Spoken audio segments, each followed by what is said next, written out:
Assalamualaikum warahmatullahi wabarakatuh. Oke, kita breathing dulu. Nah, biar gak ngantuk ya. Ngantuk itu sebabnya apa, Bu? Kenyang. Kenyang ya? Kenyang? Biasa kenyang. Otak kita, ya, ada yang otak kita kenyang, otak kita. Apalagi, Bu? Kurang tidur, Pak. Kurang tidur. Cemilannya habis. Karena kekenyangan tadi ya, Bu. Oke, Bu. Ini salah satu tadi saya ambil otak. Otaknya itu ngantuk. Karena ini supaya tidak ngantuk itu berpikir, Bu, sebenarnya. Kita berpikir. Insya Allah nggak ngantuk. Tapi kalau nggak berpikir, ngantuk. Ya, betul? Nah, contohnya gini. Kalau ya kenyang itu bisa jadi ngantuk bisa. Kalau kita lebih nggak berpikir itu pasti ngantuk, betul? Iya. Coba kita pikir. Sekarang ini tak aja berpikir. Siap ya? Siap? Biar nggak ngantuk tak aja berpikir. Ini, Bapak Ibu punya senter di rumah? Senter HP? Ada ya? Nah, jadi gini. Satunya hidupnya, nah, jadi yang potensi yang mana yang cepat rusak? Yang pertama hidup nyala atau nyala terus? Nanti hidup nyala, oh nyala terus, pasti cepat rusak nyala terus, ya logikanya Bu ya. Kalau nyala terus ya pasti cepat rusak. Ada lagi, Pak Gianto? Dua-duanya. Kenapa, Pak? Ya karena yang satu kan bahasanya nyala terus, yang satu nyala hidup. Nyala kan ya nyala, hidup ya hidup. Kita kan bahasanya kan kadang senternya dulu senternya hidupkan gitu. Nyalakan bahasanya. Iya. Jadi sama-sama nyala itu. Sama-sama nyala. Jadi potensinya cepat rusak yang mana, Pak? Dua-duanya. Betul sekali, Pak.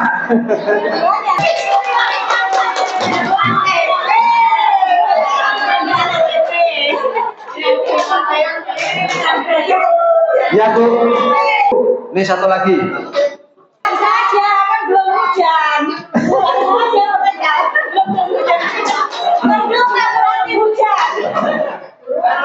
Jadi gimana? Pulang saja. Kan saya belum bilang hujan, baru mendung aja. Iya toh? Berarti kalau di sini mendung, Iya, biasanya itu ada. Iya, itu biasanya gitu. Ya pulang saja kan itu kan. Daripada nanti kalau hujan deras basah kan. Nah.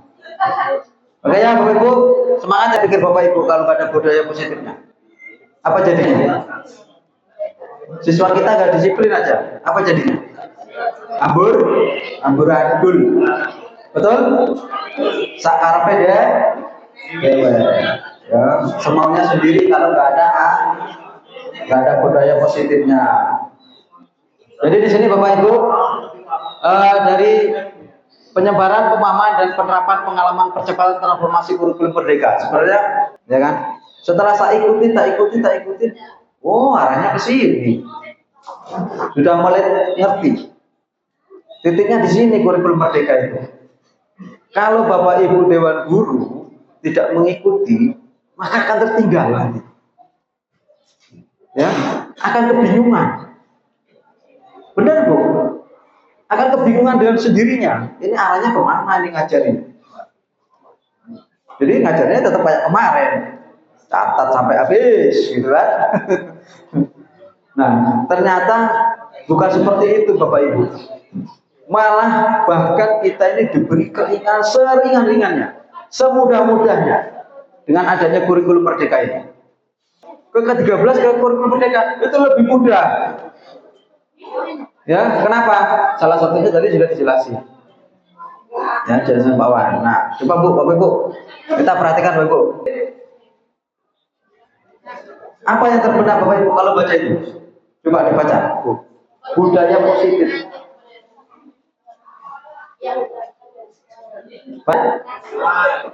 Paham? Loh, sulit ya. Jadi budaya Mesir perwujudan dari nilai-nilai atau keyakinan universal yang diterapkan di sekolah. Sudah belum kita terapkan? Ya? Nah, jadi gini Bu.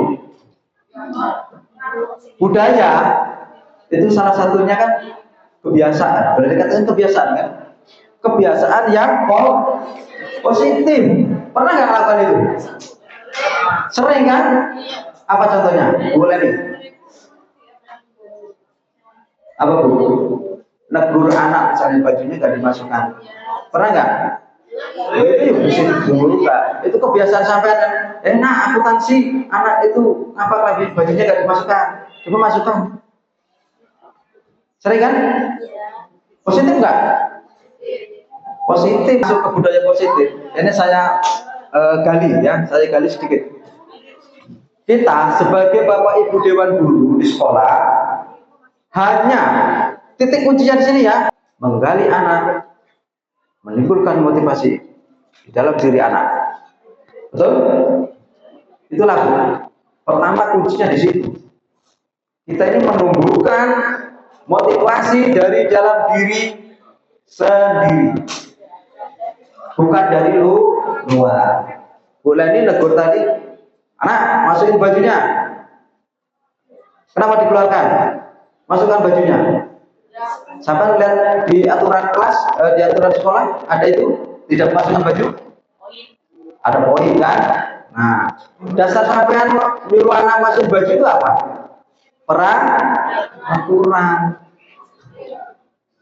Setelah itu dimasukin, anak jalan 10 meter, lepas lagi nggak? Dilepas ya. Apalagi yang laki-laki yang tidak mau bajunya masuk. Ada bapak ibu kemarin yang saya, apa bajunya nggak dimasukkan? Takut kusut Pak. Ada kan? Pernah dengar? Kusut Pak bajunya. Alasan yang klasik.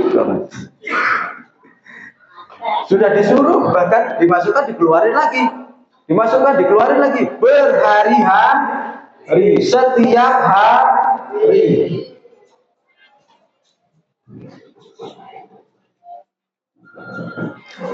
Itu yang bikin Bapak Ibu Dewan Guru perlu dipelajari kembali. Apalagi kita punya 2 guru BK. 2 guru BK ini harus belajar Bu. Ya. Betul. Bapak Ibu harus belajar yang namanya restitusi. Nanti kita belajar Ibu di sini Bu. Itu harus sampai pelajari. Kalau guru yang lain ya harus juga. Tapi lebih mendalamnya ke guru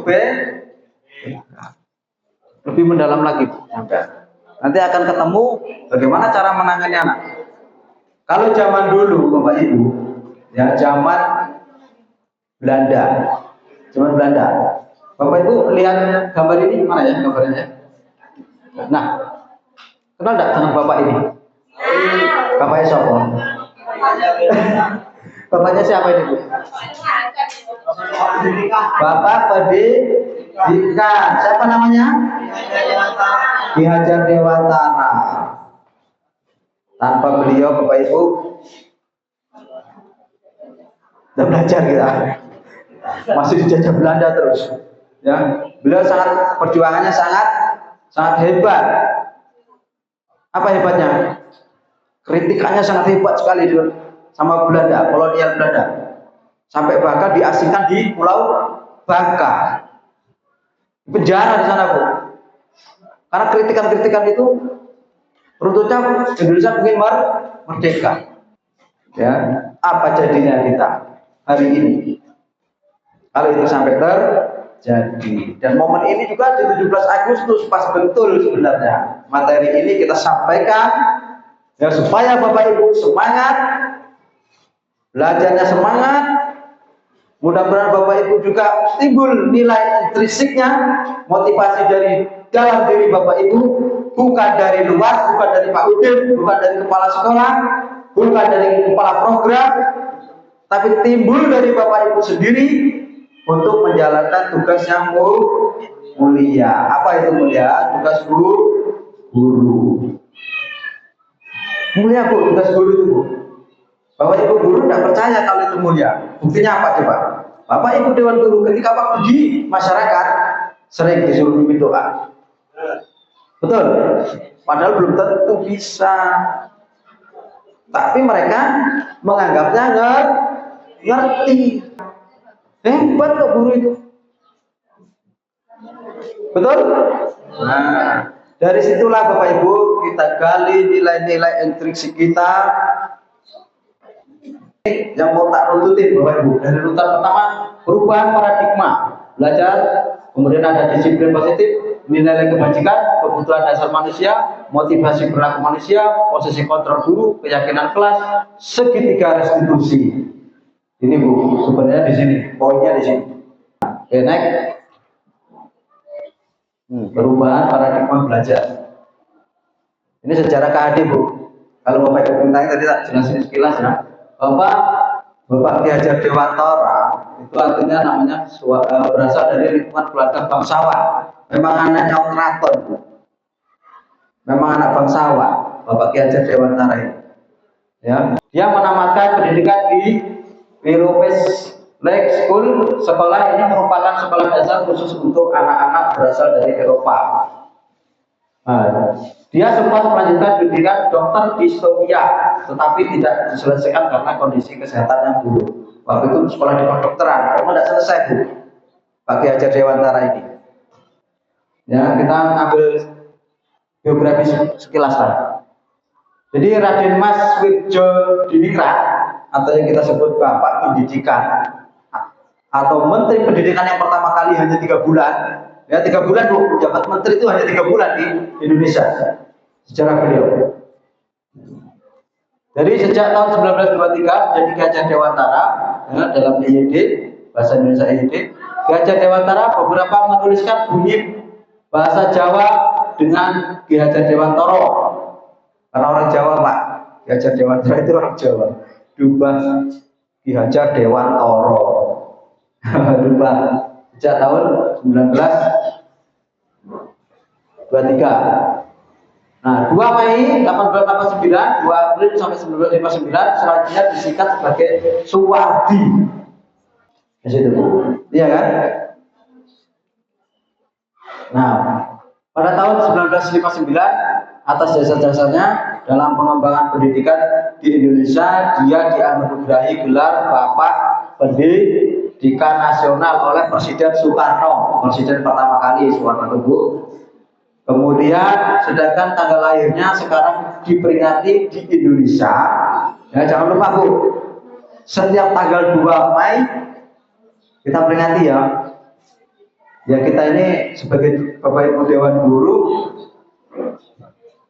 itu bapaknya, Bapak Ibu gurunya ya. Jadi tanggal 2 Mei sepakat ya, dari semboyan ciptaannya ada Tuturi Handayani. Nih, ada yang tahu Tuturi Handayani? Tuturi Handayani.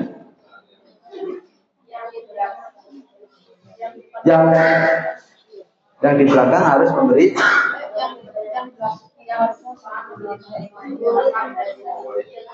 Harusnya ada depan lagi ya.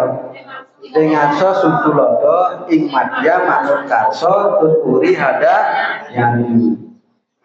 Kalau di depan menjadi seorang teladan. Kalau di tengah harus bekerja di depan dan di belakang gitu. Yang di tengah. Ing madya mangun karso. Artinya ing madya mangun karso. Bahasa Jawa gitu. Apa artinya? Ada yang tahu? Kalau ing arsa Sutulodo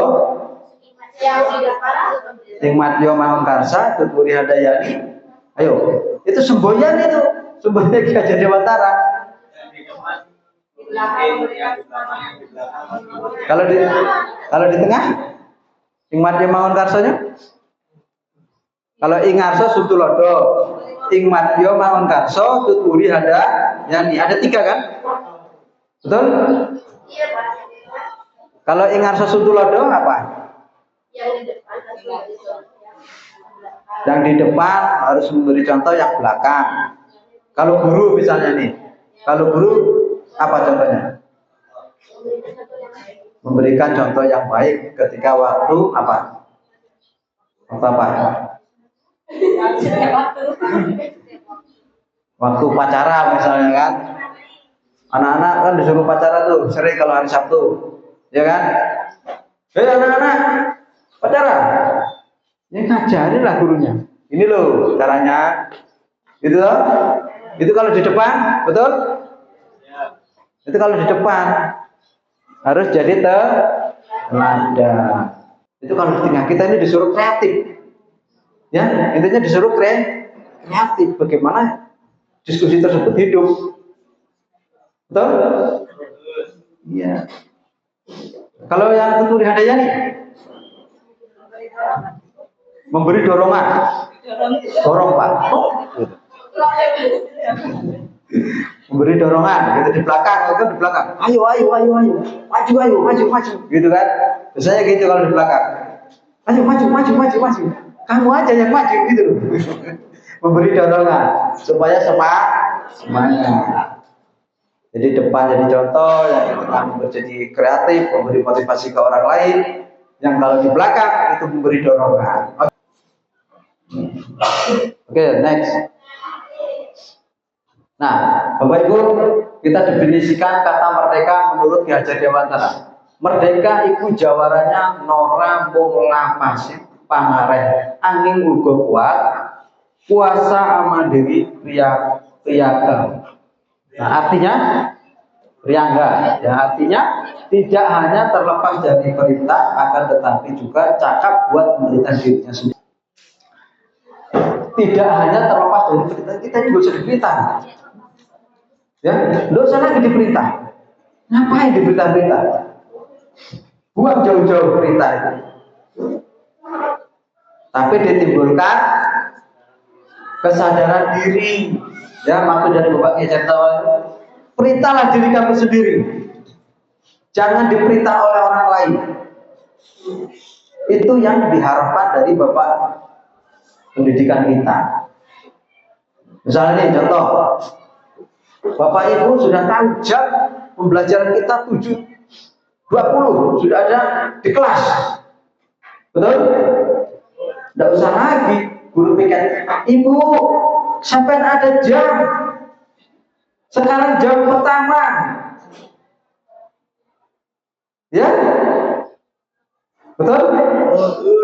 Sering digituin sama guru piket?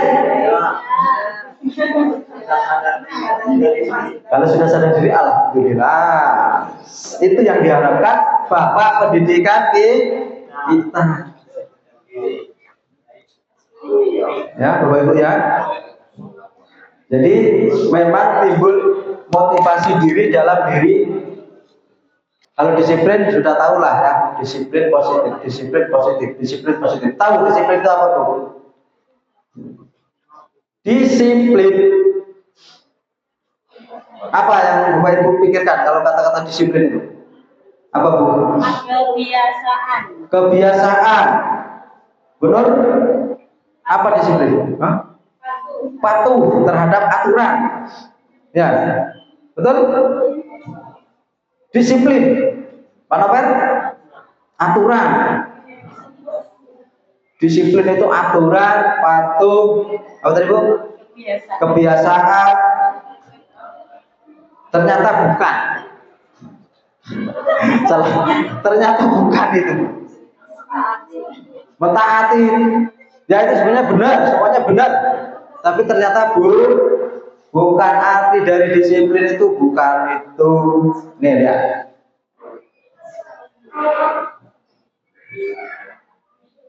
Naik aja. Kata Ki Hajar Dewantara ya.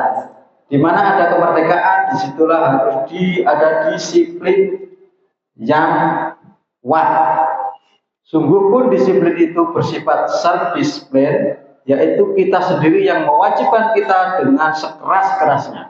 Tetapi itu sama saja, sebab jikalau kita tidak cakap melakukan self discipline, wajiblah penguasa lain mendisiplinkan kita, diri kita, dan peraturan demikian itulah harus ada di dalam suasana yang merdeka. Kalau kita tidak mau disiplin dirimu, maka orang lain wajib mendisiplinkan kita. Contohnya apa? Adanya peraturan. Yang terbaru ini apa, Bu? Kenapa ada absen online kan gitu? Yang sekarang ini. Dulu nggak ada loh. Nah sekarang yang ada digadang sama pemerintah itu ada absen online. Di mana kemerdekaannya? Itu positif disiplin dari eksternal di luar itu, karena menjadi peraturan. Peraturan itu bisa menjadi disiplin nggak? Bisa nggak? Bisa dong. Siapa nggak bisa? Karena ditekan, ditali, diikat, ya, diatur, sama aja kan seperti itu. Ketika aturan itu hilang, apakah masih disiplin? Pertanyaan saya, apakah masih disiplin? Masih. Apakah sehebat itu disiplinnya? Kalau aturan itu hilang, misalnya nih, perintahnya ganti, misalnya, tak hapus, gitu kan, nggak usah, hilang ternyata absen online ini. Apakah masih disiplin? Masih. Tapi nggak semuanya.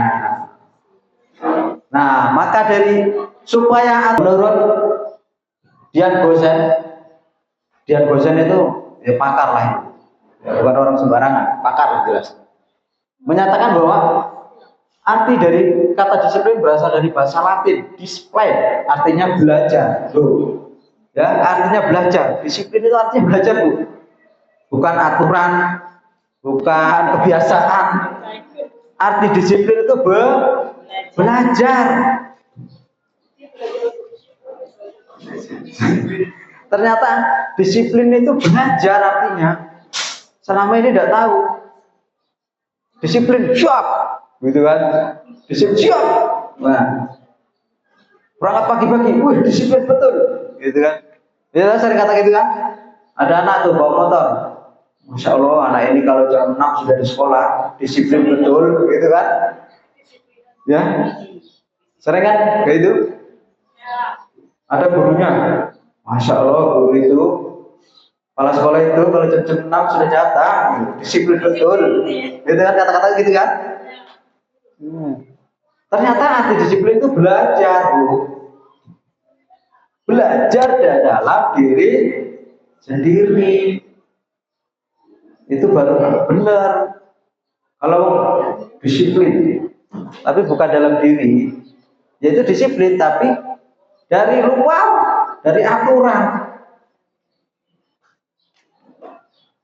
Nah, jadi sekarang Bapak Ibu sudah mulai ngerti ya, bahwa disiplin itu harus timbul dalam diri kita masing-masing, bukan dari orang lain. Kalau dari orang lain itu sekedar, Bu, paling 2 hari 3 hari hilang. Kalau nggak ditegur, nggak dipentung, nggak datang, nggak ditelepon, nggak datang.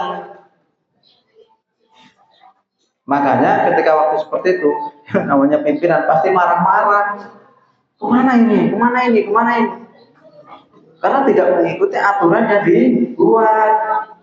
Itu. Nah ini Bu, ini alurnya nih. Sama pahami. Coba Bu lihat nih. Disiplin positif itu di sini ya, saya melihat dibuat tak buatin. Ada semua perilaku memiliki tujuan. Ada tidak bisa mengontrol orang lain, yang hanya ada yang bisa mengontrol diri Anda. Atau Bu? Atau? Enggak. Coba sekarang dulunya berpasangan. Berdua, dulunya berdua. Nih. Dulunya berdua. Dulunya berdua. Berdua, jangan jomblo, bahaya. Berdua, silakan berdua. Ayo berdua, ayo. Berdua, ayo. Ada depan nggak apa-apa, boleh. Ada.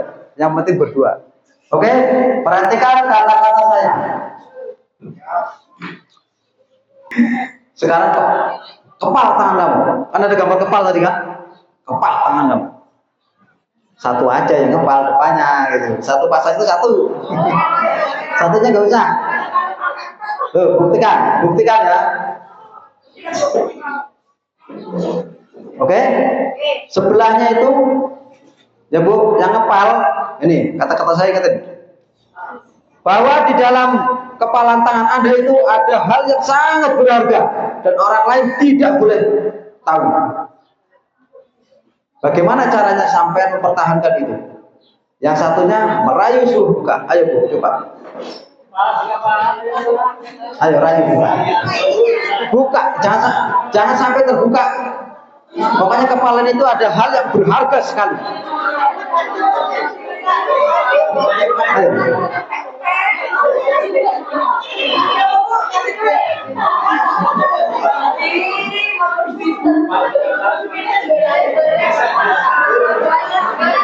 Hah? Malah suruh bayar.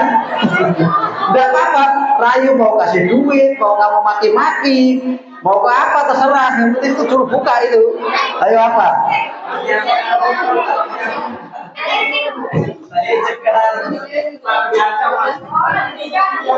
Ayo Bu, coba dipraktekin, nanti kamu tahu hasilnya. Kalau nggak dipraktekin nggak tahu, nggak ngerasain loh kamu.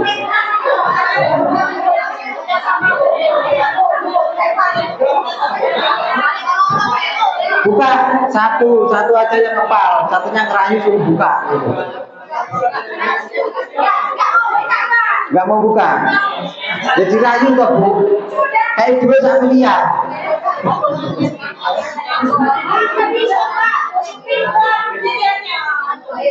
Berarti kuat.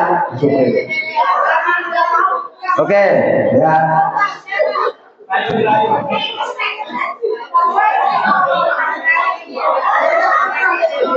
Bapak Ibu, sudah tadi tak suruh kepal dirayu-rayu.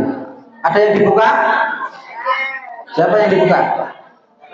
Nggak boleh. Nah, artinya apa Bu? Artinya Bapak Ibu kepal, ternyata itu ada dalam diri Bapak Ibu. Ya. Nilainya apa? Nilai kontrolnya di mana? Yang kontrol siapa?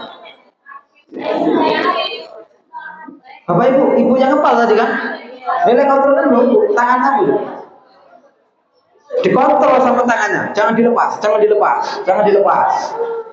Bahkan dirayu-rayu mau dikasih duit loh, Bruno tadi tak kasih duit gitu, lepasin gitu, nggak dilepas. Bungkusnya nggak ngelepasin ya. Itu ada nilai kontrolnya di dalam diri Bapak Ibu. Ya, berarti orang lain tidak bisa mengendalikan. Motivasi intrinsik ada di dalam Bapak Ibu, di dalam diri Bapak Ibu. Orang lain itu hanya merayu. Bisa nggak rayu tadi? Ternyata nggak dikasihkan. Iya kan? Itu kan eksternal yang suruh buka tadi. Orang lain. Yang ngepal itu internalnya. Kuat mana? Kuat internal ternyata Bapak Ibu. Kalau kita sadari nilai intrinsik di dalam diri kita itu sangat luar biasa. Kalau kita gali. Ciri-cirinya sebenarnya ada Bapak Ibu. Orang yang tidak memiliki motivasi dalam diri itu dilihat sekilas itu udah tahu. Iya, kurang. Ini kurang itu udah tahu. Kalau BK, ya Bu, saya yakin pernah ngajarin tentang psikologi ya. Psikologi manusia Pak dipelajari kan? Otomatis BK ini memiliki ilmunya.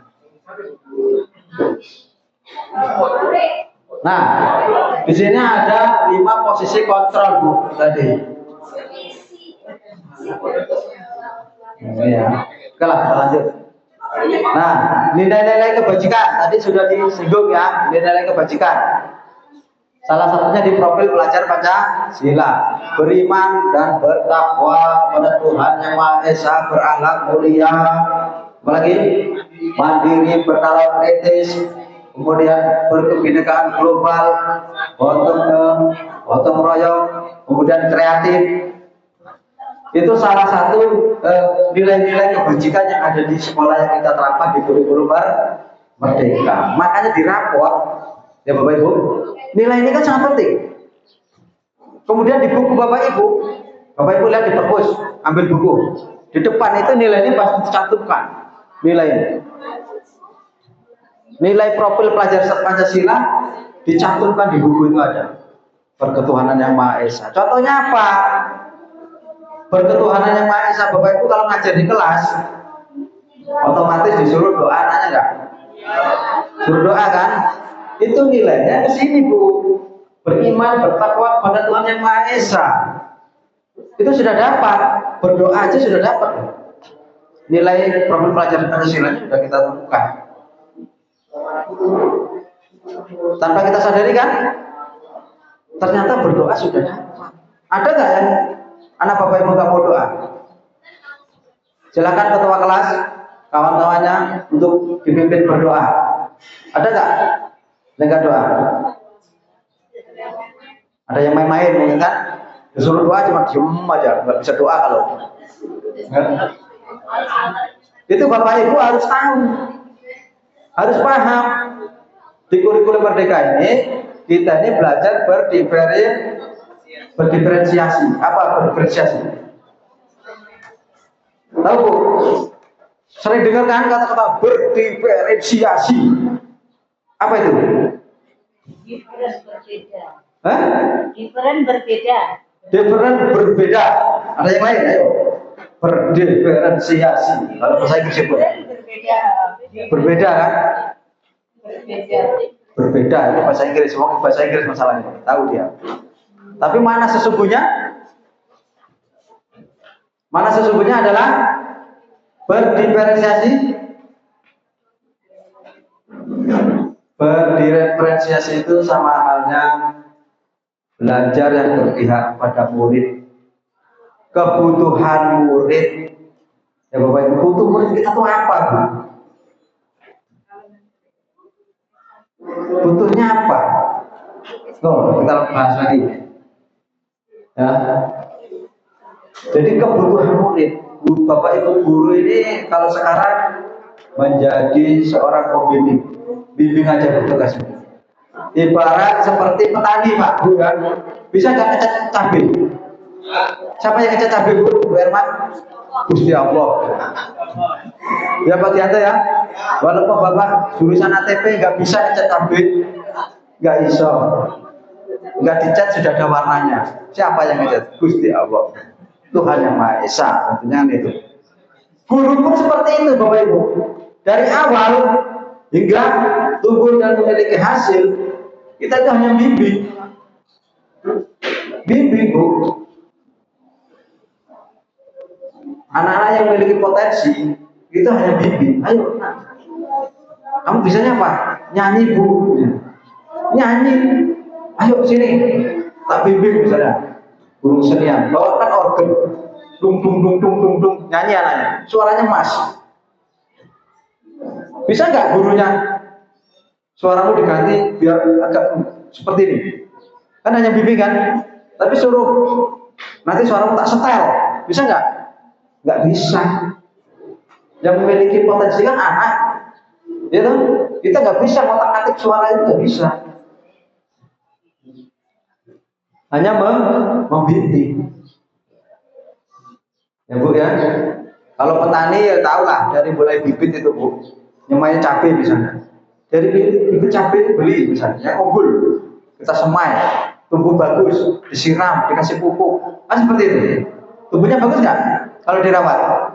Bagus. Coba kalau sampai cabai dibuang di pekarangan aja. Gitu. Ada yang bagus, banyak yang mati. Ya kan? Ada yang bagus, banyak yang mati. Kalau memang anak itu emas, ya Bu ini saya katakan, kalau anak itu memang emas, dibuang di tempat sampah, nilainya tetap emas. Emas sekarang berapa Bu? Suku 7 juta ya, uang 7 juta ya, baru beli kemarin 7 juta, uangnya aja saya baru beli 7 juta ini, buang ke sampah. Ketemu uang jual lagi masih mahal. Gitu? Kalau memang emas ditaruh dimanapun mahal. Ini ibarat petani, Bu. Sama di sekolah ini bapak guru sama dengan petani, hanya membimbing anak-anak memiliki menumbuhkan potensi bakat mereka supaya kelak nanti mendapatkan suatu kebahagiaan. Anak ini itu kalau kita buat senang, ya buat senang loh, Bu. Ya senang. Kalau nggak, oke ya Bu, tentang profil pelajar Pancasila, Bapak Ibu, insya Allah paham lah. Mandiri tadi dijelasin kok. Kemudian bernalar kritis kita tubuh-tubuhkan di situ, Bu. Punya ide-ide yang baru kayak kemarin itu karnaval. Siapa nyuruh? Ada yang nyuruh. Kamu buat ini, ada nggak? Nggak ada kan? Dibiarkan dong. Ayo anak-anak besok mau karnaval di kecamatan. Dikasih hadiah kan? Enggak. Mau nggak anaknya? Mau, karena mereka memiliki bakat ternyata buat karya-karya itu. Saya masuk ke ruang akuntansi, lagi apa nak? Ini Pak, mau buat untuk karnaval. Cuman Bapak Ibu bimbing, besok mau ada acara kegiatan karnaval, ngirim ya. Mereka sudah berpikir, buat apa ya? Akhirnya itu nyari sendiri-sendiri. Ada hasilnya? Ada. Bahkan Bapak Ibu guru bimbing kemarin ke sana, Bioman, wah menyaksikan. Mudah-mudahan menang juara 1 ya. Kasih semangat lagi, tambah semangat. Kemudian gotong royongnya sudah pasti ada di situ, kerjasamanya itu buat karnaval, gitu. Kemudian kreatifnya sudah pasti kreatif semua. Tinggal beriman bertakwa itu tadi, doa enggak dia buatnya. Nah di situ Bu. Dia di situ mandiri, benar itu dengan gotong royong kreatif, enggak beriman. Repot enggak? Repot. Kadang-kadang ada orang yang pinter ini itu, tapi kelakuannya orang pena. Enak enggak? Jengkelin misalnya. Kan enggak enak kan? Karena ke pasal satunya enggak ketemu. Kalau itu ketemu, insya Allah yang lain melok. Kalau dalam bahasanya memayu hayuni bawana. Sama dengan dari ingaso suturodot memayu mangun raso tukuri handayani. Itu kebalik situ lagi Bu. Oke, next. Nah ini nilai-nilai kebajikan Bu, yang boleh diterapkan. Ada peduli, rajin, integritas, rasa hormat, ya Bu ya. Kelihatan Bu ya, kedermawanan, prinsip. Ini yang nilai kebajikannya. Baik, ini contoh tadi, contoh pengakuan apresiasi kebajikan. Kemarin saya perhatikan yang membuka, kemudian nilai kebajikan rasa empati besar sekali. Situasi pada saat menolong murid baru di kelas kita. Tahu Mas Bu? Pembukanya aja. Kemarin saya perhatikan rasa empati yang besar sekali. Dari memperhatikan ada rasa empati, ya kan? Kemudian pada saat menolong murid baru di kelas kita, itu kawannya misalnya, nolong karena nggak tahu. Nah, hal-hal seperti itu ada nilai-nilai kebajikannya di situ. Sudah membantu orang lain kan? Jadi perlu diapresiasi anak-anak seperti itu. Kemudian yang terakhir, terima kasih untuk ya pembukanya. Kemudian nilai kebajikan rasa tanggung jawabmu pada saat kamu memungut kertas-kertas yang berserakan di lantai. Anak itu tanpa disadari, ya kita ucapkan terima kasih. Sudah ngambilin itu tanpa disuruh, sudah jalan. Enak kan? Kita tumbuhkan pada diri anak-anak hal-hal seperti ini Bu. Jadi kelas ini, nih akuntansi yang biasa itu paling enak akuntansi ya. Tanpa disuruh bersih, betul? Nah, itu timbulnya karena gurunya juga memberikan motivasi-motivasi di dalam diri anak-anak tersebut. Berapa guru kita? Ada 54 guru. Kalau masuk ke situ semua, nah kebutuhan dasar, ini perlu diperhatikan. Saya sering menemukan ini kalau di kelas. Kebutuhan hidup, ya Bu, kebutuhan dasar itu manusia ada 5. Baik Bapak Ibu guru, kita semua siswa. Ya, perhatikan dulu. Dari 5 Kebutuhannya nih Bu, ya, nih, kelihatan Bu? Aduh, kebutuhan. Kebutuhan dasar manusia pertama bertahan hidup. Bertahan hidup itu ya butuh makan, butuh rumah, ya, pakaian, apa itu? Kalau dalam ekonominya Pak? Primer. Kebutuhan primer, itu kebutuhan dasar itu. Oh, nggak makan di luwe, gitu, lapar perutnya, kalau nggak makan, kalau nggak punya rumah, masa turun ke lapangan, minimal kan tempat kawan, apa tempat siapa lah, kan bisa seperti itu, ya. Itu kebutuhan, nggak mungkin kita tidur di tengah jalan dan uang, hanya orang-orang yang berkebutuhan yang lain lah, itu tertentu lah itu. Nah, kalau di kelas Bapak Ibu, siswa kita terkadang ada yang datang ke sekolah, ini tangannya gini, sering kan enggak? Sama tanya enggak? Ditanya enggak? Ada kadang kepalanya ditaruh di sini, berat, ya, sering ya Bapak Ibu. Jadi ditanya Bu, kenapa kamu kok lemes? Belum sarapan Pak. Ini kebutuhan hidup. Belum sarapan. Kalau jawaban belum sarapan berarti kebutuhannya nggak terpenuhi. Siapapun Bapak Ibu guru, kalau nggak terpenuhi pasti lemes. Kemudian kebutuhan kasih dan rasa diterima, kasih sayang dan rasa diterima. Rasa kasih sayang Bu, misalnya gini, kalau di siswa, contohnya di siswa Bu, ketika waktu anak itu nggak diterima, kan diskusi, ada kan diskusi, sering diskusi, ada yang kawannya itu kecil kan, menyendiri aja, ya, itu anak itu harus ditanya, tanya jangan, harusnya gabung, logikanya kan harus gabung dengan kelompoknya. Kenapa kau nggak gabung? Malu Pak, macam. Jawabannya malu. Kok malu? Padahal bukan itu, kebutuhan dia itu harus ada rasa kasih sayangnya. Atau mungkin siswanya deket-deketin gitu, biar cari perhatian. Ada kan kalau seperti itu? Itu memang di rumah kurang. Kalau kita sentuhnya ke situ, nurut Bu, yakin nurut dengan sampai. Karena butuh rasa kasih sayangnya itu kurang. Akhirnya di sini buat ulah supaya apa? Ada yang perhatikan. Betul? Jadi setuju nggak kalau wali murid jadi seorang guru, guru ya jadi orang tua wali murid? Setuju nggak? Orang tua jadi guru, guru seperti orang tua. Setuju nggak? Harus kerjasama toh? Ya repot kalau nggak kerjasama. Kita etika yang baik. Kemudian orang tua apa jawabnya?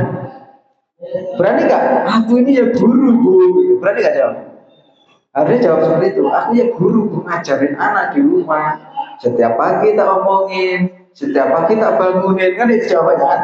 Tapi kalau saya ini guru juga berani dia ucap itu. Padahal dia gurunya sebenarnya. Teladan bagi anak di rumah itu orang tua. Itu yang pertama. Kalau orang tuanya kurang pendidik anaknya, maka anaknya jadi seperti itu. Anak itu dulu loh jurusan akuntansi, kok sekarang kalau ke bengkel, betul? Banyak? Gak nyambung jadinya. Banyak orang ngambil jurusan kuliah juga banyak seperti itu. Jurusan bukan bank, jurusannya bank ngambilnya jadi guru, banyak toh? Jurusan guru kerjanya di bank, banyak, ya kan? Karena nggak menggali potensi tadi. Makanya dari sekarang kita gali anak-anak itu, ya Bu, digali satu persatu, diperhatikan Bapak Ibu muridnya di kelas. Minimal dari hal-hal yang kecil, Kita perhatikan. Insya Allah nanti kedepannya anak-anak kita jadi anak-anak yang baik, sukses. Kalau sudah baik, Bu, nggak usah lagi ditegur mereka. Kalau sudah mempunyai nilai intrinsik di dalam diri, akan datang kok ke sini. Ya, mereka jadi pejabat, nggak usah diundang-undang, pasti datang ke sini. Rasa terima kasihnya akan datang, akan muncul di situ. Itu kalau memiliki nilai intrinsik dalam anak itu tadi.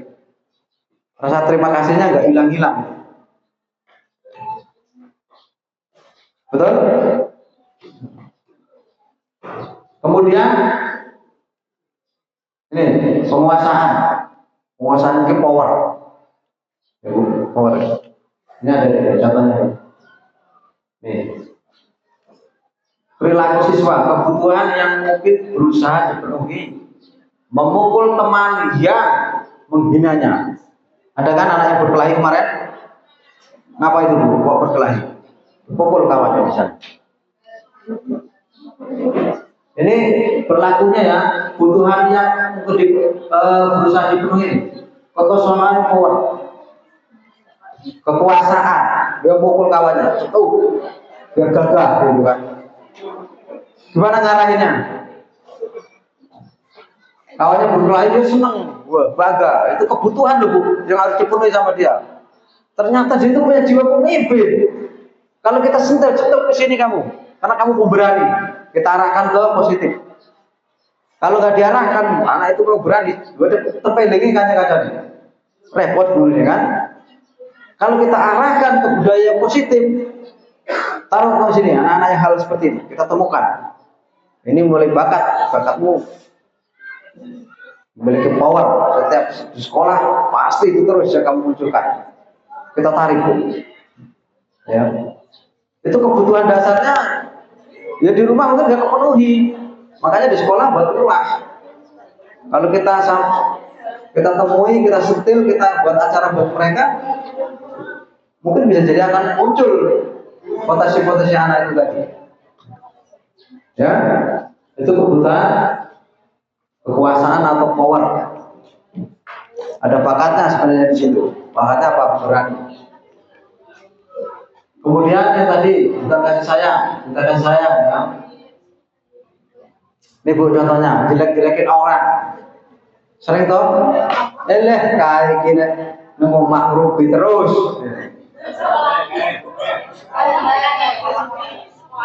Di sekolah ngerupi terus, ya misalnya. Ternyata itu butuh ada yang kurang di dalam dirinya supaya diperhatikan ternyata. Ya, sering ngomongin uang itu hati-hati loh, Bu. Kalau bisa baca, bahaya itu dibaca orang. Berarti kamu itu butuh kasih sayang nanti. Nah, ya, makanya hati-hati.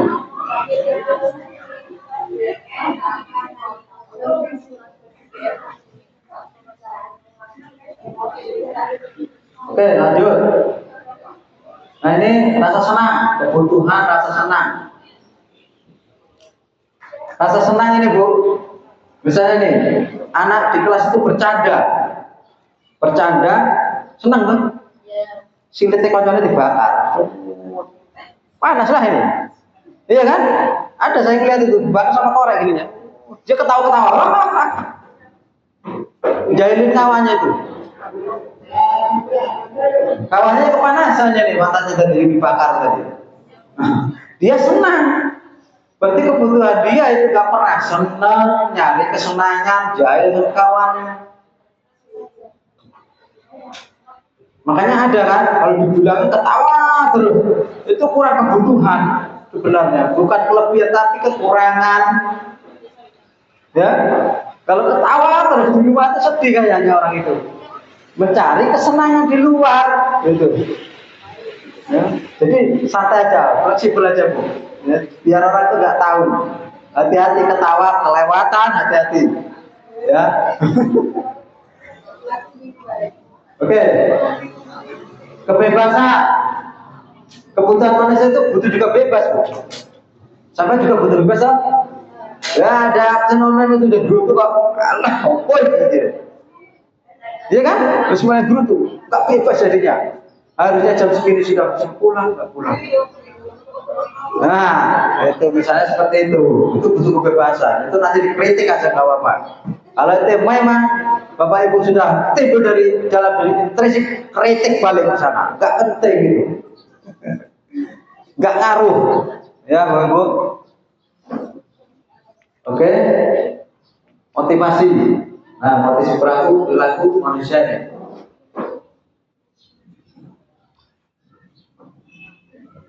Tadi sudah dijelaskan ya Pak Maman ya, motivasi ini kita lewati. Ini juga sudah. Nah, kita lihat video ini Bu ya, bentar ya.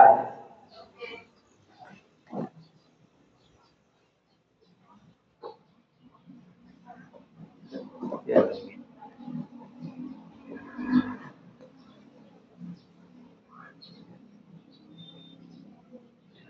Pernah lihat Bu ini? Pernah lihat film ini?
Ayo, apa? Apa Bu? Tahu enggak maksud video ini?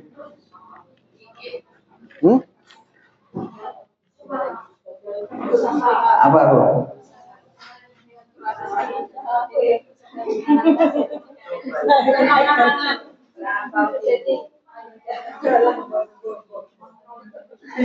Apa ayo? Kontrol diri. Terus ada lagi? Sombong. Sama lihat tangkapnya tadi sombong, karena sombong itu jatuh dirinya. Ada lagi? Itu video tadi adalah video motivasi. Ya. Seseorang itu pasti memiliki visi, tujuan. Nah, jadi Bernard tadi itu melihat mengenangkan tadi kan.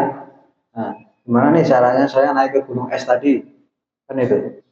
Supaya bisa naik ke atas, saya harus pakai apa? Ternyata bawa apa tadi? Palu. Apalagi? Bawa apa? Bawa kacamata, ya kan? Dengan gagahnya berangkat. Tadi naik kan, puncuk. Nggak bisa, jatuh. Palunya jatuh, ya kan? Ternyata apa? Pakai kukunya tadi kan? Pakai kukunya, ternyata bisa. Ternyata kuku saya bisa nih. Meleleh. Gitu? Sombong nggak? Oh, jempali gitu tadi kan. Anda sampai ke pucuk, patah esnya. Gitu? Sekali dua kali lompat lagi malah rubuh. Nah, berarti di situ ada nilai-nilai motivasinya, Bu. Motivasinya apa? Ternyata di dalam diri mereka itu memiliki potensi yang sangat luar biasa. Tidak butuh alat-alat hal seperti itu tadi. Makanya kalau kita tumbuhkan nilai intrinsik dalam diri kita, yang namanya yang absolut tadi lewat semua itu. Nggak butuh alat-alat seperti itu. Ya, akan ke puncaknya dengan sendirinya. Ya Bu ya, paham ya? Nah, posisi kontrol ada 5 Bu. Ini tadi Bapak sudah laksanakan. Lewatin next, oke. Nah, ini dari kontrol tadi sudah dijelaskan orangnya. Dari kontrolnya. Nah, Bapak Ibu, ini ada identitas gagal, identitas keberhasilan, identitas berhasil atau sukses kontrol diri. Dari ketiga ini Bapak Ibu, ada motivasi, guru berbuat, guru berkata, hasil, kaitan dengan dunia kualitas, murid berkata, dampak pada murid. Ya Bapak Ibu, yang ditekankan di sini ada penghukum, membuat orang merasa bersalah, teman, pemantau, manajer. Ya Bapak Ibu, ini kalau hukuman, saya yakin pernah semua melaksanakan. Ya, kamu terlambat pesat 20 kali, lari lapangan 2 kali. Kenapa terlambat? Kenapa sepatunya nggak pakai hitam? Itu semuanya hukuman. Ya Bapak Ibu, hukuman itu menjadi buat efek jerah enggak sebenarnya? Enggak kan? Yang terlambat upacara, berapa kali kita hukum? Saya tanya. Masih ada nggak yang terlambat? Masih. Dihukum, sudah. Suruh bersih-bersih, sudah. Bahkan ke WC, sudah. Masih kan? Masih itulah terus. Nah, ini tugasnya Bu BK. Bu BK bisa panggil Bu. Kasih tahu Bu. Nah, ini Bu, kesinyalannya. Ya. Ke manajer. Ibu tuh jadi manajernya anak. Kalau manajer apa kekuasaannya? Seorang manajer kalau di perusahaan manggil karyawan, misalnya karyawannya salah, dipanggil manajer, pasti takut ya. Takut saya dipanggil manajer ini. Nah, ada apa ya? Apa saya nggak berhasil? Nah, seperti itu. Kalau siswa memiliki masalah dan nanti dipanggil oleh gurunya, takut nggak nanya? Takut pastinya kan? Itu karena kita hukum. Takutnya kan dia maksudnya hukum. Karena ngelanggarin aturan dilanggar kita hukum, aturan kita langgar kita hukum. Karena timbulnya bukan dalam diri, itu dari eksternal, dari luar. Dari luar itu salah satunya aturan, hukuman. Kalau hukuman itu sifatnya mendadak, terlambat. Kenapa terlambat? Motornya rusak Pak, push up 2 kali. Mendadak kan? Nggak direncanakan.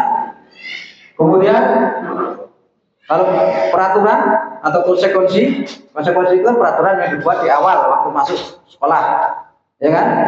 Ditandatangani materai 10.000 anak itu. Ketika waktu datang ke sekolah terlambat, kan sudah ditandatangani 10.000 materai itu. tak hukum lah kamu. Besok dibalenin enggak? Diulangi lagi enggak? Enggak Pak, gitu kan? Takut enggak anaknya? Pasti takut sama gurunya, Bu. Takut. Besok takut aku. Mau datang enggak terlambat. Besoknya kalau gurunya enggak menghukum lagi, berulang enggak? Berulang lagi kan? Bahkan kita berapa kali hukum anak masih terulang-ulang terus. Nah, dari sini, dari pemerintah diberikan salah satunya yaitu bahas tentang ini kalau menghukum ya, menghukum lah ciri-cirinya Bapak udah tahu semua. Berarti menyakiti fisik satu, berkata kasar, tidak nyaman, sifatnya tiba-tiba, ya.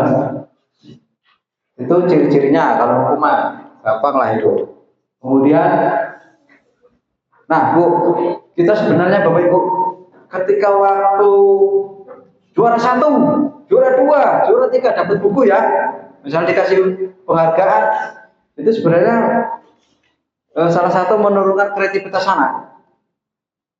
Kalau nanti gak dikasih, doang dia langsung aja. Jadi nggak timbul nilai intrinsiknya dalam diri siswa. Ya, Bapak Ibu.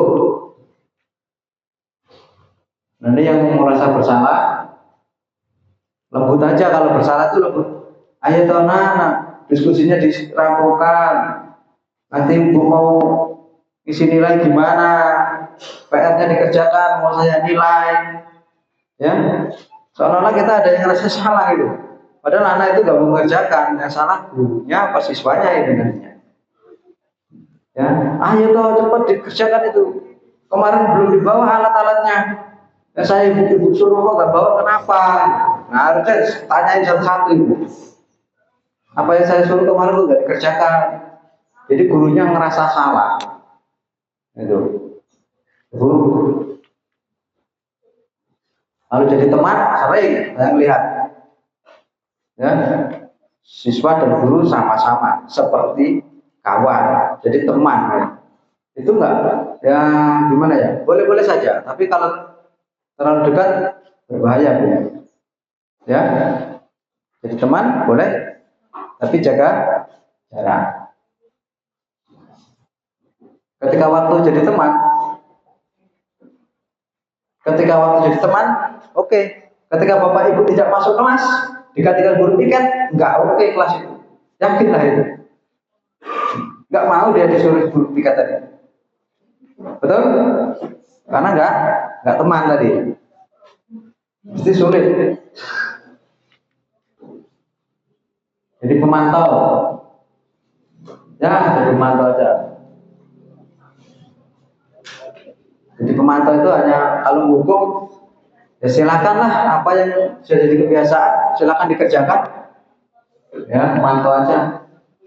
Nah, yang ini Bu, yang terbaru di sini. Kalau yang tadi buku, kemudian rasa bersalah itu sudah sering. Nah, yang ini yang belum pernah dilakukan oleh guru-guru. Ya, yang banyak belum dilakukan karena transformasi kurikulum Merdeka ini baru 2023-24.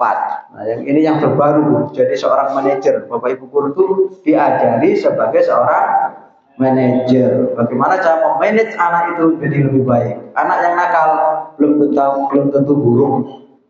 Ya, anak nakal itu belum tentu buruk. Bisa diluruskan. Jadi apa ciri-cirinya? Guru membimbing dan berbuat sesuatu bersama murid, menanyakan alasan atas tindakan, persilahkan murid mempertanggungjawabkan perilakunya. Jadi anak-anak ini kalau salah itu suruh hukum dirinya sendiri. Ya, misalnya terlambat nih. Kenapa terlambat? Bangunnya kesiangan Pak. Kenapa kesiangan? Gak dibangun sama orang tua. Nah besok supaya gak dibangun orang tua gimana? Cari solusi sendiri gitu. Ya anaknya suruh nyari, jangan kita yang ngeberikan. Besok saya hidupin alarm Pak. Tak kuatin alarmnya, tak takut di telinga biar bangun. Nanti jam 5 saya bangun. Itu kan timbulnya dari dalam diri anak, ya kan? Jadi nanti keinget terus. Saya besok ngidupin alarm bangun jam 5 pagi, langsung sholat subuh. Berangkat sekolah pasti nggak terlambat. Ya, itu kalau terlambat contohnya seperti itu. Kamu lakukan sendiri, hukum dirimu sendiri. Buat dirimu jadi seorang tanggung jawab, memiliki tanggung jawab. Nah timbulnya ke situ Bu, yang pemerintah itu memberikan ke kita. Kalau kita model lepak, ya terlambat, Bapak Ibu nggak ngerti di belakang itu ada otot kuat, balung besi kulit gebrek, ya ngamuk orang tuanya itu, ya benar nggak? Kita kebuk pakai lepu sampai belul. Ini Bapak R ini ngamuk esok. Nah, terus kamu, gitu, hajar, ya. Makanya Bapak Ibu kita ini disuruh cari apa? Sebenarnya di dalam hukum sangat lemah kita, ya lemah. Kalau saya bilang lemah itu. Jadi kita mendidik anak disuruh lemah lembut. Lemah lembut dalam arti kata ya bukan lembek-lembek, ya harus tegas juga. Tegasnya harus mencari solusi. Jadi Bapak Ibu ketika waktu anak terlambat bukan berarti menghukum itu kurang bagus, ya menghukum itu kurang bagus. Tapi kalau Bapak Ibu perlu tanyakan ke anak, siapa sih yang mau dihukum? Ada nggak anak yang mau kita hukum? Kalau kita tanya, nggak ada Bu.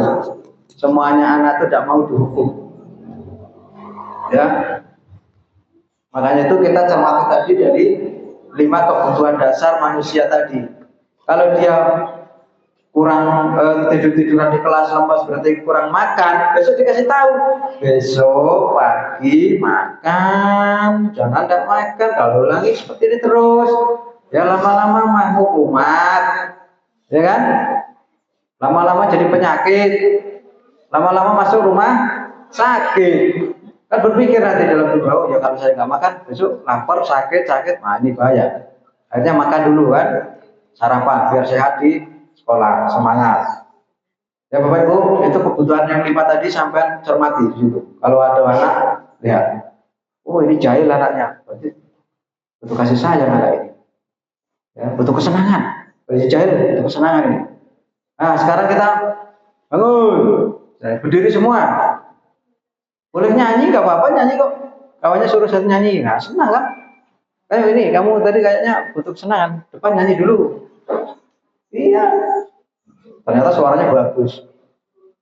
Ya kan? Jadi boleh fleksibel Bu. Jangan terlalu sepanang terus.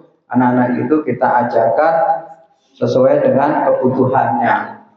Kebutuhan anak itu apa? Anak itu nggak makan, tadi di rumah nggak makan misalnya, ya kita harus tahu, bukan kita ngasih makan ya, tapi ngasih, posisinya ngasih wawasan ke anak supaya jangan terulang lagi seperti ini. Itu. Jadi kita memberikan motivasi. Jadi Bapak Ibu Dewan Guru ini akan dicetak sebagai seorang motivator. Sebenarnya di situ.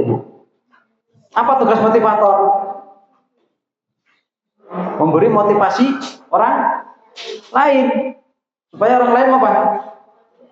Meningkat, kreativitasnya meningkat, tidak malas-malasan, ya kan? Ya, ibarat motivator itu sama halnya dengan bensin bisa Bu, kita kasih api langsung gitu kan? Kalau dikasih motivasi seperti itu, motor kasih minyak, pesawat kasih bensin, terbang, kan seperti itu. Itu harus ada motivasinya, memang harus seperti itu. Keyakinan kelas, ya Bapak Ibu perlu dibuat. Nanti ini contohnya ada nih, keyakinan kelas itu dibuat. Ada ya? Mana? Ini. Nah ini kalimat motivasi ini. Ini keyakinan kelasnya, ini motivasinya. Ini dari anak ya Bu? Dari anak kan? Ini sudah dibuat, ini bagus Bu. Saya yakin kelas ini lihatnya sudah persis semua ini. Masuk sini tadi. Nah, saya pinjam kelas saya. Boleh Pak, langsung diturun kursi, disusun dia. Saya nggak nyusun padahal. Saya mau pakai kelas ini pinjam ya, gitu sudah disusunkan. Cepat benar anak ini. Langsung mejanya ke depan ini. Mau apa Pak? Mau workshop, mau ada acara kegiatan. Ya, gitu. Oke lanjut peraturan kelas kita sudah siap Bu, nanti kita berbagi aja. Nah ini kita timbulkan budaya positifnya. Peraturan kelas sudah. Ya. Kemudian keyakinan kelas, nah segitiga restitusi Bu. Inilah yang terakhir Bu. Segitiga restitusi, BK ya. Segitiga restitusi ini adalah proses menciptakan kondisi bagi murid untuk memperbaiki kesalahan mereka sehingga mereka bisa kembali pada kelompok mereka dengan karakter yang lebih kuat. Restitusi juga merupakan proses kolaboratif yang mengerjakan murid untuk mencari solusi untuk masalah mereka dan membantu murid berpikir tentang orang seperti apa yang mereka ingin menjadi tujuan kuliah. Ya Bu ya, ini Bu, restitusi ini yang kita pelajari. Jadi kita terapkan. Bila perlu hukuman itu kita hilangkan. Kalau anak-anak kita sudah timbul intrinsik dalam dirinya, nggak berguna yang namanya konsekuensi dan hukuman. Enak Bu, Bapak Ibu, enak juga kita jalani sekolah. Anaknya mandiri.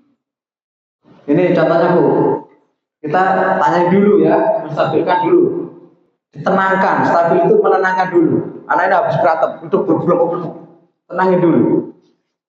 Ya kenapa tadi berantem?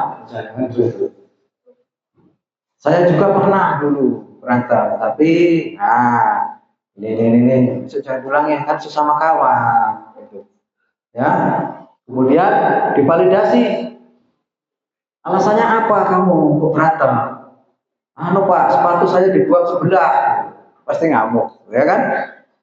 Nah, seperti itu kawannya dibilangin lagi ya, jangan itu diulangi, saling menghormati lah, jenis gitu kan, kolaborasi.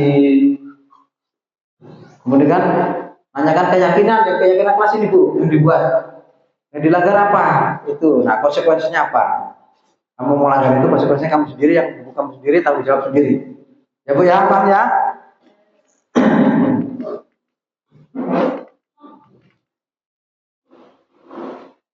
Sebenarnya saya mau praktek ya, tapi biarlah nanti praktek dengan sendirinya masing-masing. Mau dipraktekin, tapi karena waktu sudah siap, ya. Nah ini tak refleksikan ya. Dalam rangka menciptakan lingkungan yang positif, maka setiap warga sekolah dan pemangku kepentingan perlu saling mendukung, menghayati, dan menerapkan nilai-nilai kebajikan yang telah disepakati bersama. Untuk dapat menerapkan tujuan mulia tersebut, maka seorang pemimpin pembelajaran perlu berjiwa kepemimpinan yang sehat dan sehingga dapat mengembangkan sekolah dengan baik agar terwujud suatu budaya sekolah yang positif sesuai dengan standar kompetensi pengelolaan yang telah ditetapkan. Tujuan mulia dari penerapan budaya positif adalah agar terbentuknya murid-murid berkarakter, berdisiplin, santun, jujur, peduli, bertanggung jawab, dan merupakan pembelajar sepanjang hayat sesuai dengan standar kompetensi lulusan yang diharapkan. Oke, terima kasih Bapak Ibu atas perhatiannya. Aplaus buat Bapak Ibu sendiri. Oke, cukup dari saya. Terima kasih. Saya Heri, wabillahi taufiq wal hidayah. Wassalamualaikum warahmatullahi wabarakatuh.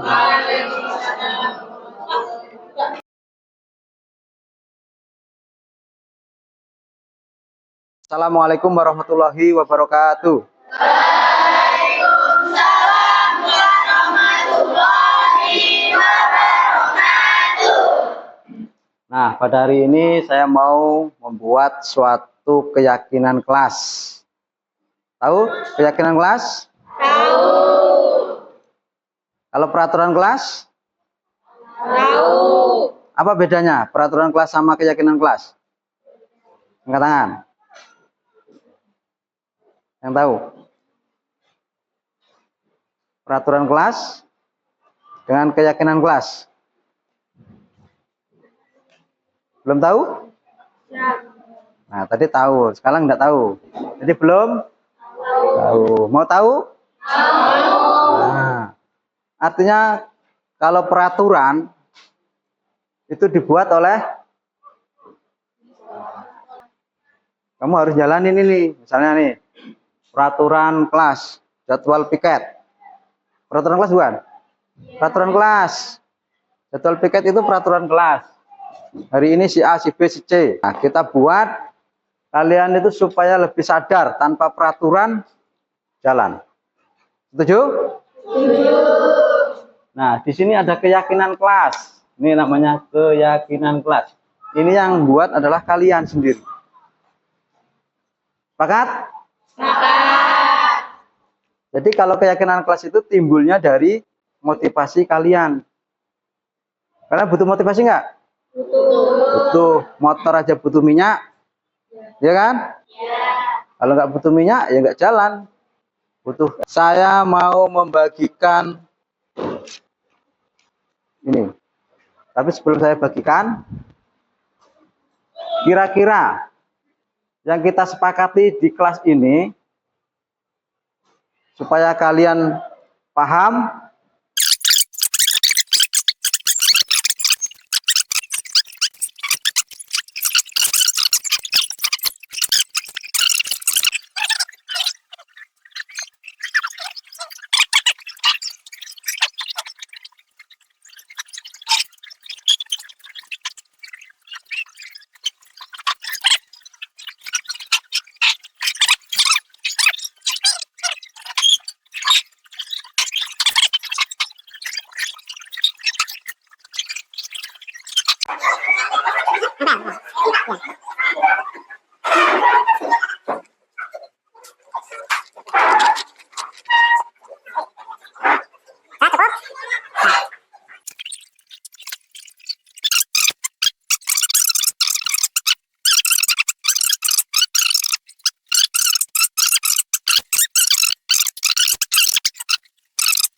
satu,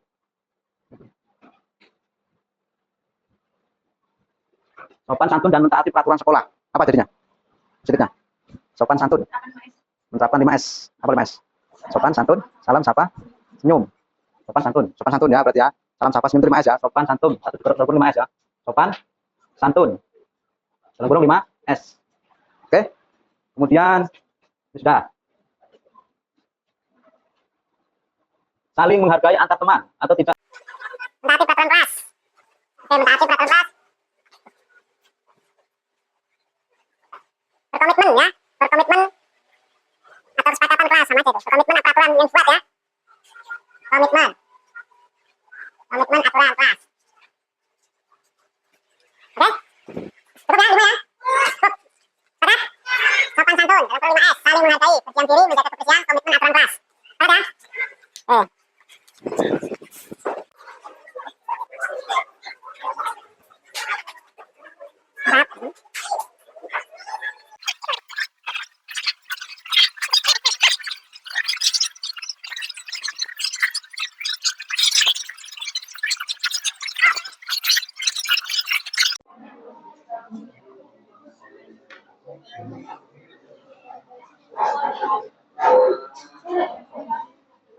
Keyakinan kelas yang kita sepakati sudah diteken atau diparap.